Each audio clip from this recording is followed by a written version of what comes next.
thank you so much for inviting us and that we had a chance to see your resort. As I told you, I love it. I love all the feeling of, and each bits and pieces that you used here are just totally unique. So congrats and chapeau bas, because it's beautiful, and I keep my fingers crossed for the great success. Me too. And thank you for taking time and meeting with us for this short talk. I wouldn't like to call it interview because it will get very... It's a chat. Yeah, it's a chat of like friends. Just a couple of old friends. Yeah. Exactly. No problem. So my first, and I always wonder about it when I meet our clients, how did this idea of creating a glamping resort with geodesic domes came about? Was there a specific inspiration, or do you remember any moment in time that you were like, yeah, the domes? Well, I wouldn't say there's a specific time, but my wife and I had just finished our glamping retreat in California, and we were looking to do one here, but we needed something that was a little more four-season. And the units we were using back there, we didn't necessarily have a big winter, but they weren't as four-season as we wanted. You know, they were subject to wind would tear them and rain and whatnot. So we started looking around for a unique dwelling solution that would survive the elements and look really cool wherever we put them. And we kind of stumbled across you guys and saw the places that you had already had them, and thought if they can survive there, they can survive where we want to do it. And we had planned on coming here to do what we had done there, so it was kind of a perfect match. Okay. Yeah. So it wasn't like, oh, we were searching for geodesic domes. No, it was just like rather... In a way, I mean, it just, that was the first solution that popped up that made real sense. Because it was strong, it was attractive, and it had a lot of opportunity inside for creativity. Okay. Yeah.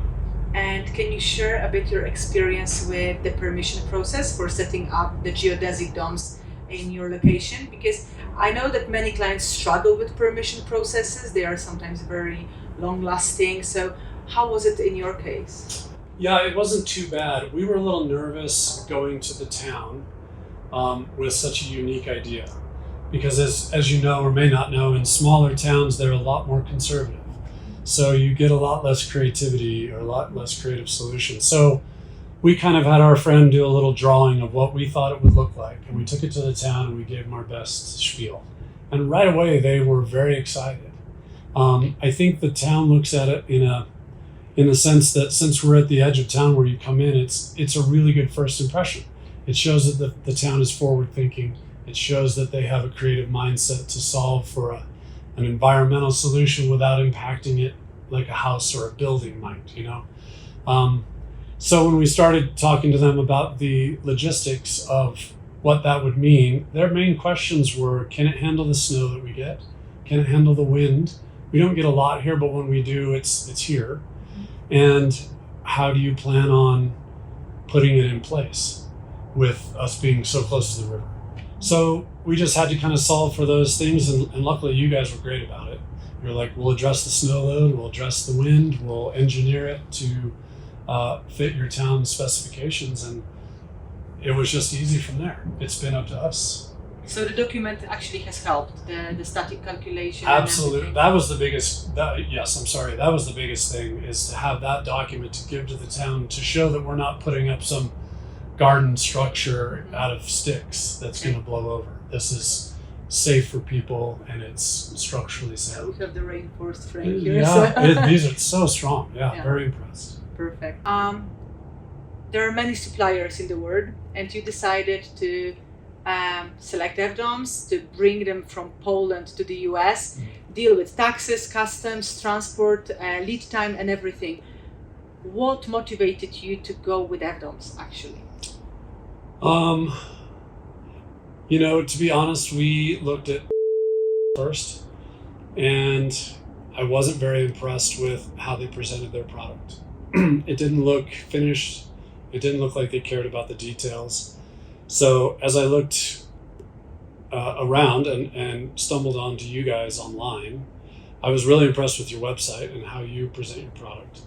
The site is beautiful, the product looks beautiful, so you just think, that's what I'm going to get, and it's going to look beautiful in my place, So as I dug in, everything sounded great. The details were there, the attention was there. And then you guys started offering modules, and that was it for us because we needed the whole package. I didn't want to buy something from somewhere and another place and have to get it all shipped and try to hope it worked together. So you guys were all kind of in one place, and it wasn't ideal to try to ship it from overseas, but you guys were easy to work with, and it came just as it was supposed to, and there was no damage, and it was really easy. That's great. And the modules, you tackled the subject of modules. That was the deal breaker, right? So Deal maker. I know, and deal maker. Yeah. And I know that building this bathroom can be so time consuming, money consuming, and you need to search for people. So you decided to go, you have how many modules, how many domes? 14 domes. Yeah. And in 13 of them you have the modules, right? Yeah. And so we decided to do one unit to cater to people that are disabled, that might not be able to walk up the stairs or do that. So we built a bathroom that was handicap accessible. So there's room for a wheelchair. It was a lot harder to build the bathroom ourselves. It was hard to get nice finishes so you weren't just having drywall like at your house. And it was harder to have nice finishes inside without spending more money, These are so easy because you just plug them in to what you have. If you've done all your infrastructure work, you bring the module in and you just plug things together, have it inspected.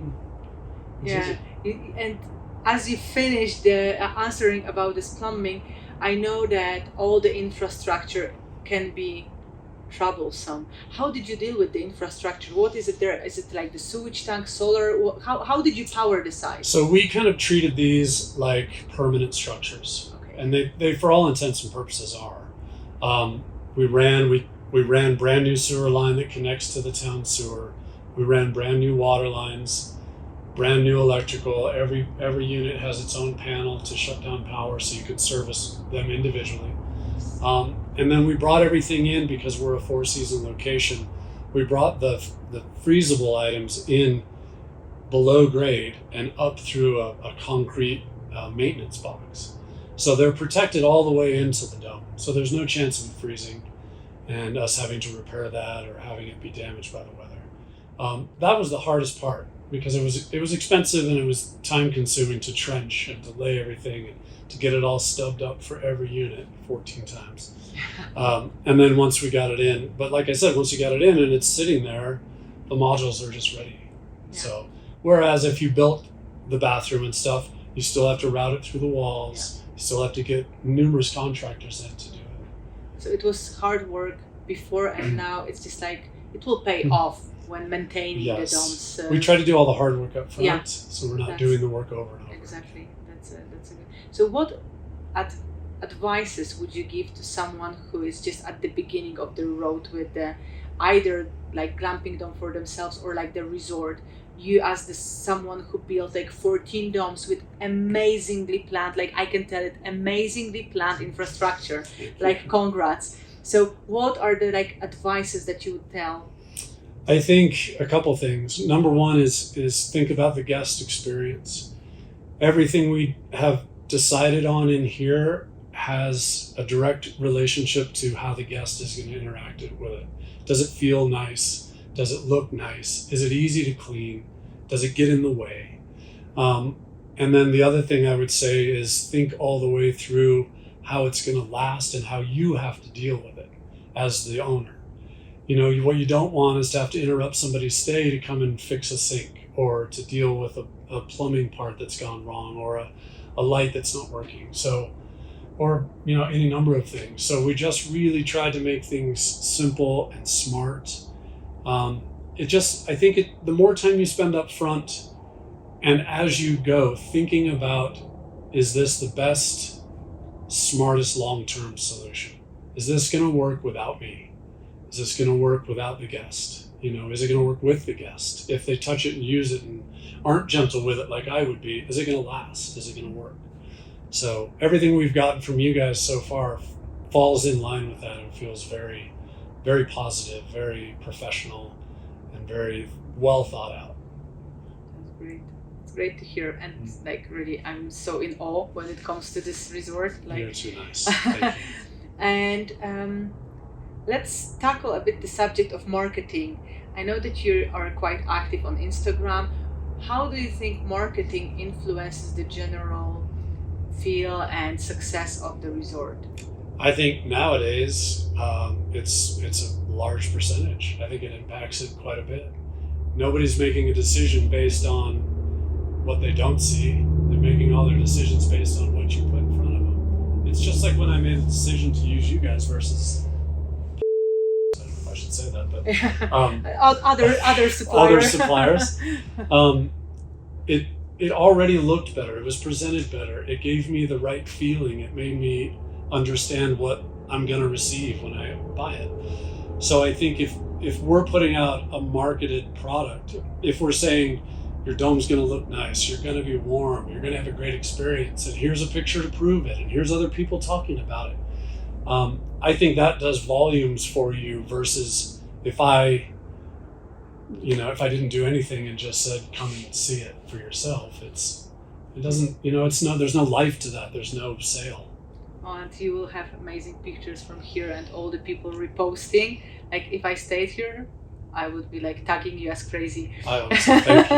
Yeah. It's really like the river, because you cannot see, there is a river just outside, which gives this like nice feeling and the sound, and I would only imagine not that sound. That was just a motorbike, right? I think. Yeah. And I would like to see the night sky beautiful. here. It must be beautiful. When you turn off the lights in here and it's just stars, it's amazing. So the land was first and there were the concept, or was this the concept first and then you started searching for the land? Same time. Same time. The land was for sale, and when we realized we couldn't use the structures that we had used previously in this area, and we decided on the domes, we knew this land was available and this is where we wanted to put it. If we couldn't do the domes, we wouldn't have done anything here. If we couldn't get the land, we wouldn't have done the domes. So simultaneously. Yes. It's perfect timing. And I think it just kind of feels like they should be here. Yeah, they know? are like so nicely that we'll be able to see it later on. And okay, last question. We got it. All right. Last question. Famous. Of course, let's. I would like to ask you about, based on your experience, would you recommend FDomes to like people who want to open the glamping resort even in the US? No. I'm just yeah, I absolutely would. I don't want to, because I don't want more people to do what we're doing. I like being a unique destination. So let's don't like But yes. everything but Colorado. Yes. I mean, I think these will fit anywhere, as you guys have shown in the desert and in harsher climates than we have in Europe, you know. And, yeah, I would recommend you guys all day long. Yeah, absolutely. Perfect. Good to hear. Nice to hear. Yeah. We will high five with Damien, who is helping Excellent. you Okay. out. Yeah. Because Damien did a great job here as well with all this work. I know that we were doing some adjustments and everything, so that's great. And thank you again. You're welcome. It was a pleasure thanks for to have this having chat. me. Yeah. And hope to visit again. Yeah. Hopefully next time you guys come, people are staying here and we are enjoying staying. it. I hope that you will have a free spot to host us. We'd love to have you guys. Love to get Yeah, some we will feedback. book in advance of a year, probably, Yeah. or half a year. I'll take that if it happens. Perfect. Thank you so much. You're welcome.